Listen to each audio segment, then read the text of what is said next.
Atom rehabilitation, advanced dynamics for adaptive movements, built for professionals with patients in mind.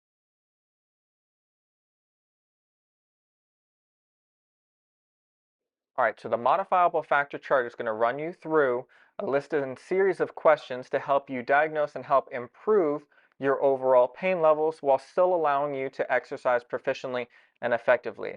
First question on there, does the motion hurt with no resistance whatsoever? Now we're going to skip and we're going to say yes, that my arms hurt whether just by moving it upwards in this position. Okay.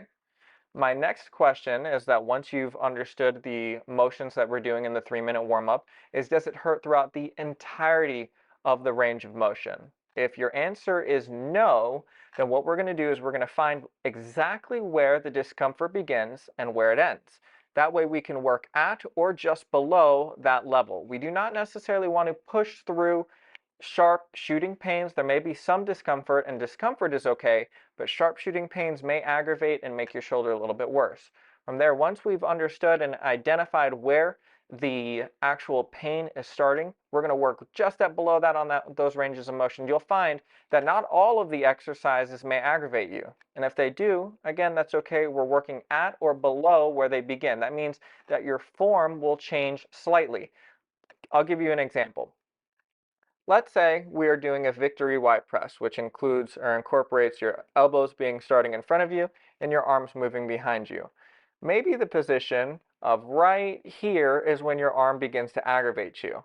But right here and throughout the 3/4 motion, this does not bother you. That means we're going to go ahead and do that 3/4 range of motion to try and see if we can achieve at least that much. If you have pain throughout the entire motion, I would encourage you to try and internally or externally rotate your arm positioning throughout these movements. That means that perhaps in a shoulder flexion motion where you are raising your arm straight up in front of you, maybe we need to go ahead and point your thumbs a little bit out in order to go ahead and achieve an easier motion, or even when you're raising your arms above your head rather than having your hand internally rotated, with your palm facing down, we may need to externally rotate your arm where your palm is facing up as you go through these motions. Try that out. See if it goes ahead and eliminates some of the pain and discomfort that you are experiencing in these motions. Now, if neither of those cues were able to help you in maximizing the workouts themselves, we're going to try and leave that one alone. If you're having extreme discomfort and pain throughout the entirety of one of these motions or one of the exercises, we're going to put that aside for now, and we're going to try and do as many as the other exercises as possible that do not cause you any discomfort or pain. But what I do recommend is that while if you were supposed to be doing 15 repetitions of that motion, we're going to spread it out throughout the other exercises themselves. Maybe sometimes you'll do 20 repetitions of a motion that feels really good.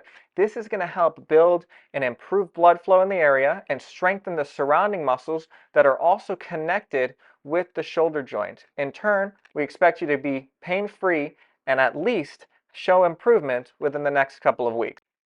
Now, let's say you only have pain when you apply resistance on the muscles themselves or in the movement. It may be a sign that you need to go ahead and lower the resistance and try to increase a couple more reps throughout the motion. Now, if there's only pain when you apply resistance, we need to find that sweet spot for you.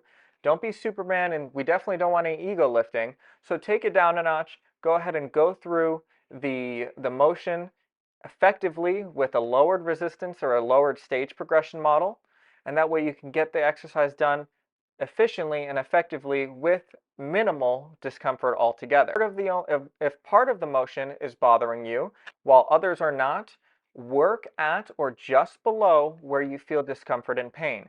It's very important that you go ahead and listen to your body when it comes to this. We do not want to aggravate the joint further, but rather we want to strengthen and maximize our opportunity to improving blood flow and strengthening the muscles that we can help immediately.